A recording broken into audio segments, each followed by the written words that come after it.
Yo, what's going on, everybody, and welcome to the first ever episode of TechRock that I'll be posting a bunch of on my YouTube channel now that I'm a member. And of course, I'll have basically this is an introduction. I'll have all of the other TechRock members that do YouTube videos. Their links to the channels will be down in the description of this video, as well as a link to the TechRock Discord if you guys want to join, chat, and hang out.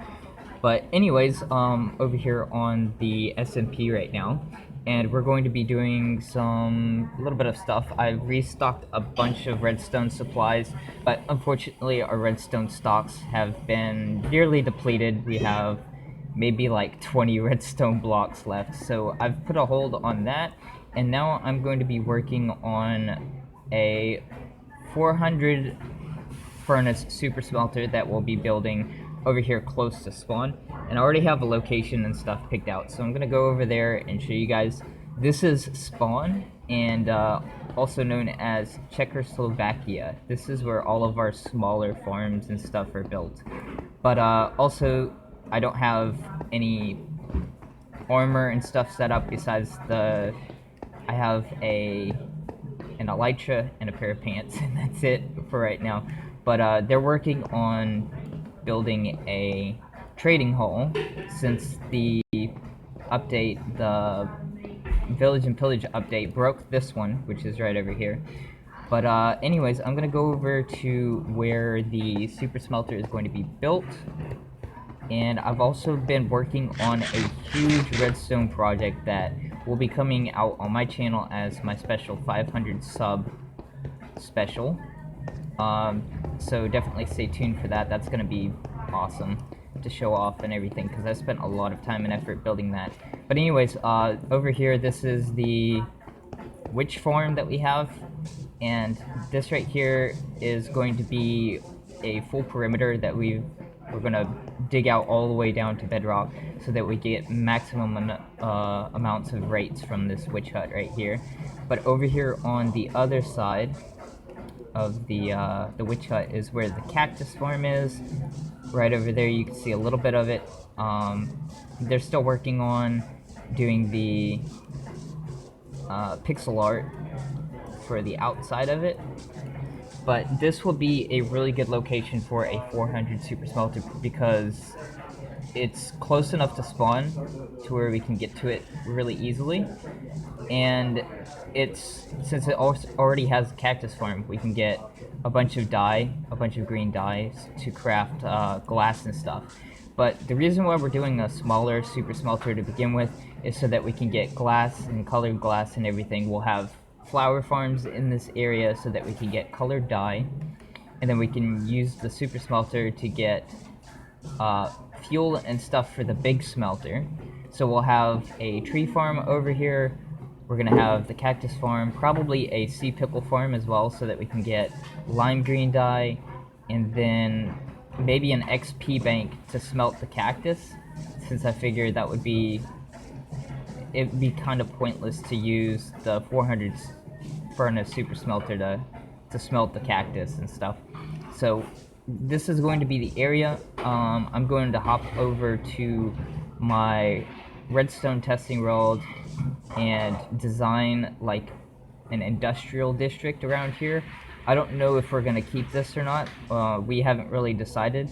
They're kind of wanting to keep this, but I think it would be good to have an industrial district with like industrial buildings that would hide the cactus farm and everything. So I'm gonna go ahead and hop over to a testing world, design the super smelter and the flower farms and everything that are going to go in it, and then a building that would be around it. So this is going to be like the industrial district. So let me go ahead and hop over to my redstone testing world, and we'll see what we can come up with. Alright, so I'm over here in my testing world, and I threw something together real quick. This is going to be the super smelter modules and stuff, and luckily I already had a design that I had been working on for a different project that will work actually perfectly for this. So each one of these furnace modules has 96 furnaces. So there's 4 furnace modules for a total of 384 furnaces. And this is pretty much the system right here. Pretty much the entire thing right here is all we really need. There's a few other things that I'll add in just to make sure it all looks nice and works well. So actually this block needs to go right here. So first things first, we have the item input right here. So you'll put shulker boxes of items that you want to smelt. That goes down to this system right here, which is a 50-50 splitter. And this is actually the same design that Ilmingo posted on his channel a couple of weeks ago. And it works the same on Bedrock as it does on Java. So I'm very happy to use that because it's already working and it's easier than trying to design my own system because this one works just fine.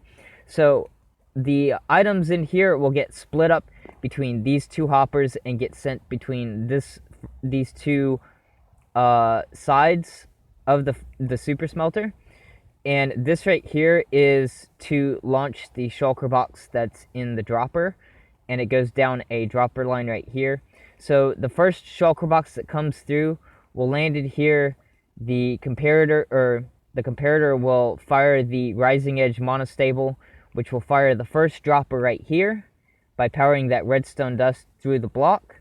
And then this redstone dust will power this block, which will get picked up by this line of repeaters right here. And the reason why I'm using repeaters instead of just using observers, it's a lot cheaper on nether quartz. So I think the repeaters would actually do a lot better than, you know, having another line of observers going across the top as well. But anyways, the shulker box travels down here, goes into this hopper line right here, gets loaded into the minecart loader, which is right here. That's timed perfectly to accept 96 items before the minecart travels off. And then when it goes through this hopper, this comparator will fire, pushing this redstone block over. And that redstone block is actually keeping this hopper line locked right now. So when the first shulker box comes over here, this unlocks so that the next shulker box coming through will drop down into this module instead. And when that happens, this piston will push the redstone block back over and reset the system. So that will split up the items between these two modules right here. So that's working just fine. Instead of having, you know, two of these, so we would have one coming to this area and then another one going over this direction and then another one going over this direction. I think this would be a lot easier. And then right here we have the fuel system. So you'll have shulker boxes of charcoal that get split up between these two systems right here. And these are the refueling systems. So what happens is the shulker box will get placed. All of the charcoal will go down into this line right here, load up into a chest minecart that will refuel the furnaces. And when the shulker box is empty, this falling edge monostable will fire. And actually, I need to do a little bit of work on this. So we need a repeater going this direction. And then we need a piece of glass right here. And then redstone dust. So that will fire this piston, which will break the shulker box, and the shulker box will automatically go into this hopper because the hopper minecart right here will be 100% filled up with charcoal and cannot accept items. And instead of using a hopper here, which would be have issues sometimes where the item will go into the hopper, like sink down beneath the top of the hopper, and then the item will not get picked up. So sometimes the shulker box would sit here and not get pushed over by this observer right here. But this system works actually a lot better. So the empty shulker box will get transported through here and come out this hopper line right here. And then that's going to go back to a tree farm that we'll have over here so that you can get logs and stuff to get charcoal. And you can take that back up to the command center and toss it into the item input and actually get charcoal that way for this system and for a bigger super smelter that we'll be building in the future. Now, these lights right here will tell when the furnace system is active, and then the lights at the top are if there's no shulker box placed, that has items in it, then this torch will turn on, and that will say that the module has halted due to needing fuel. And that also keeps this falling edge monostable from breaking the shulker box that's in the system. So it completely halts the entire module. That way you'll never have issues with running out of fuel or anything like that. So let's go ahead and I'll show you the rest of this system. So the timing circuits are right here for the hopper minecart, which will suck items directly out of the shulker box, which will be placed right here. When it gets 96 items, it'll travel off along the top of these hoppers right here, which will distribute 1 item per furnace. And then when it reaches this end, the minecart will travel down underneath the system and pick up all of the smelted items, which will be through by the time it reaches here. It'll pick up all of the smelted items, come back, loop back around, and then come to a hopper minecart unloader, which is this system right here. And then this goes down into 2 droppers that will be facing a shulker box placed right here. And actually, I think there's a few shulker boxes here. So the shulker box will be placed here. These 2 droppers will fire into there on a 1-tick clock, 1 redstone tick clock. And that's this system right here. So if it's signal strength 1 coming out of this dropper, this piston will push the block in front of this clock right here, starting the 1-tick clock, which is, basically just a comparator clock. When it reaches signal strength 2, on the other hand, it will fire this piston. This will deactivate the torch, which will deactivate the comparator clock. And this signal right here will travel 5 repeaters or 5 redstone tick delay before it breaks the shulker box that's in the system. So once this shulker box is filled up, then the dropper will back up to 2 items, or signal strength 2 basically, and then that will break the shulker box that's in the system. Now when the last amount of items flow in from the super smelter, this pulse extender right here will deactivate, and then this observer will break the remaining shulker box that's in the system. And then this bottom part is just to collect the shulker boxes that are filled up with smelted items and transport it back to the command room. That's pretty much all of the system. I added a little bit of circuitry right here so that if there's items in a hopper minecart, the shulker box will not get broken. And that way the shulker box will never get stuck in one of the furnaces, because it waits until the hopper minecart has traveled off before it breaks that.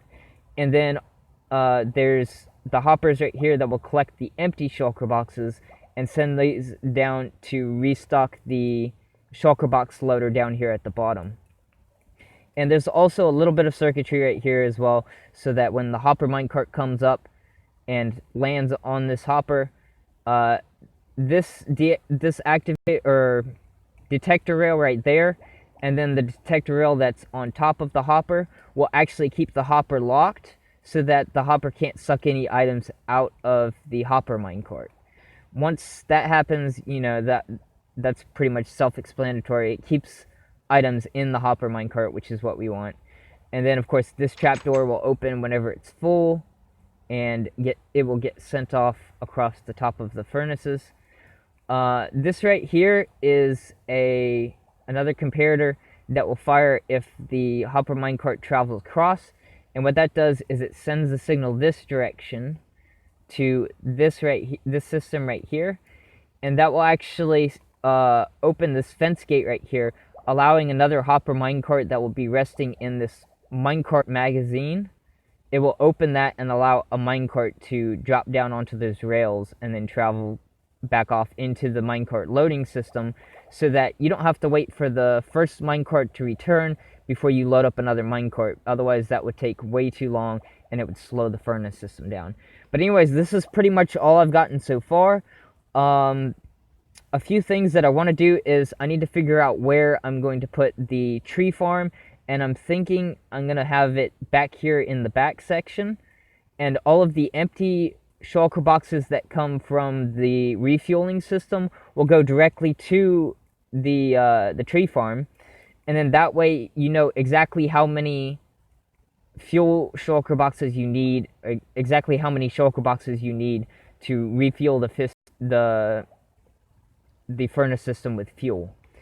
And then, of course, there needs to be a section for the XP bank that will smelt all of the cactus, which will probably be on this side. And then there's going to have an item sorter on this side.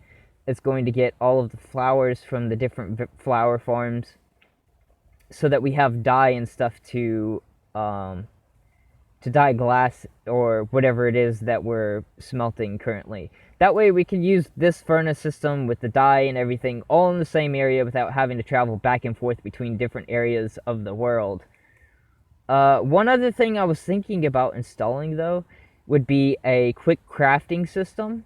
So you would basically have shulker boxes of items that you want dispensed to you, and then you would activate which ones that you want to fire on a clock, and then those will go into a water stream, get delivered directly to you.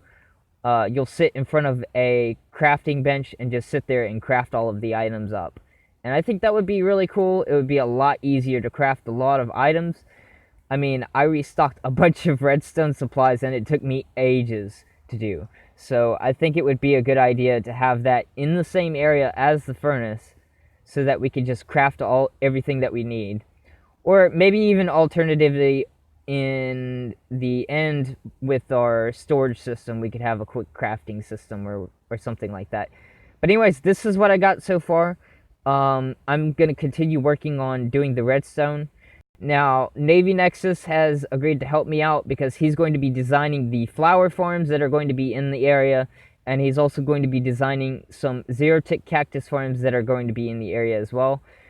And after we're through designing the redstone and stuff, we need to build a building around here, and I was thinking something industrial, so I need to design something like that as well. But anyways, I'm gonna continue working on this, and I'll get back to you when I got some more completed. Alright, so I am back. I did a little bit of design work on the building and stuff, and I want to show you guys what I came up with. So this is kind of like what we're going to be going with, I think. Not real too sure. Might make some improvements along the ways, but this is going to be the industrial building that's going to surround the furnace system. And I'm actually really happy with the design that I came up with. It looks really good in my opinion. And yeah, I mean, this is the building around it. So down here at the bottom, we have like this yellow concrete as like a warning line. And then over here we have the bottom section, which I thought would look really good as just stone, because it looks more like concrete than concrete does, honestly, because concrete doesn't really have much of a texture at all, so I didn't want to use that. But then we got the yellow terracotta, because I thought that looked a little bit dingier than yellow concrete, and it just looks like it's been used a lot, and it looks more like it would be in an industrial setting than a bright yellow that's not dirty or anything. And then over here we have a catwalk that goes around the outside edge. We have these lamps, which are supposed to be, it's supposed to look like gas lights or whatever. It's pretty much as close as I could get to it, so I decided to go with that. And then we have these kind of like industrial lights right here that come down toward the bottom that are on these long poles. We have some I-beams going across the top, and then we have the structure for the roofs to hold the roof up. We got this little lip right here. We got some iron bars there, and then over here, this is the control room. So we have the item input chest right here. We have the input for the fuel right here. And yeah, I mean, I think I really like how this has come up. We have a stairway going here. Then we have another stairway over here in the back side that goes down to the bottom section. And what I was kind of thinking is having an area out over here that's kind of like the sitting area for people to take their lunch breaks and whatever. This red area right here is important because outside of this area, parts of the furnace system array will unload, and that wouldn't be a good idea. But on the inside, it is safe. We can walk around on the inside, so any walls or anything would have to be limited to right here, unfortunately, because of chunk loading in Minecraft Bedrock Edition. But anyways, I'm just really happy with this. Gonna do a little bit more work on this side. What I want to do with this is basically figure out where all of the flower farms and where the tree farm and stuff is going to go. The tree farm I kind of want right here, so that all of the empty shulker boxes that come from the furnace system, all of the empty fuel shulker boxes will come right here, so you know exactly how many logs to get to smelt in order to get charcoal to refuel the system. And then of course we need flower farms, and I was thinking either over on this side over here or somewhere close by we'll have some smokestacks, and inside the smokestacks is where I want the zero-tick zero-tick cactus farms to be. But anyways, that's pretty much, I've spent pretty much all day grinding on a design, and this is what I come up with. I'm super happy with it. So now I'm gonna go ahead and hop back over to the survival world because I have picked out a base location, and I kind of want to talk a little bit about what I want to do for my base, but that's going to come in the future. We have a lot of projects and stuff planned on TechRock, so we're going to be doing a lot of stuff on the world, so be expecting a lot more videos and stuff pretty soon. So I just want to go over there and hop over there and show you guys the area that I picked out, and basically talk a little bit about the plans that I have for my base. So let's go ahead and hop over there, and I'll see y'all in a second. Alright, so I'm over here at my base location, and it's just a few hundred blocks from spawn. I thought this was a really good location because I wanted to do something on the water. So over here we have like a little lake filled with mobs right now. Those creepers, they better not come over here, I'll kill them. But anyways, this is going to be my base location, and kind of what I want to do is have like a little pier coming out here with some ships and stuff built. And then I want to do like a really big mansion right here. And I'll need to do some resource gathering and stuff, but this is going to be on hold until a lot of the projects and stuff that we have going on the server are completed, because they need a lot of help building and stuff. We got a lot of plans scheduled. But anyways, I just have like a little hut type house right here. I got some supplies and everything in chests. I have my mine shaft right there that goes down to Y11, so I can mine for diamonds and redstone ore and stuff as well. But anyways, that's pretty much gonna do it for this episode. I hope you guys enjoyed it. If you did, please leave a like and subscribe, and I will see y'all in the next one. Peace.